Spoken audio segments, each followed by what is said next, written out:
మర్మమేమిటో చెప్పనా?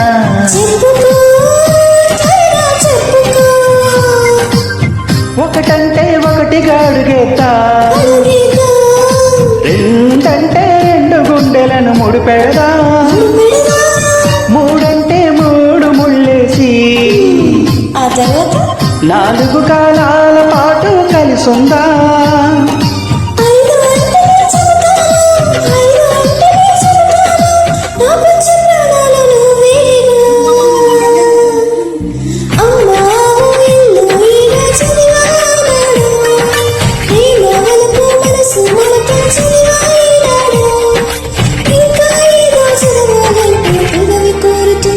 భలేగా కొత్త చదువు చదువు, ఇలా నా ముద్దు కవిత చదువు, చెది మురి పాల కథలు చదువు.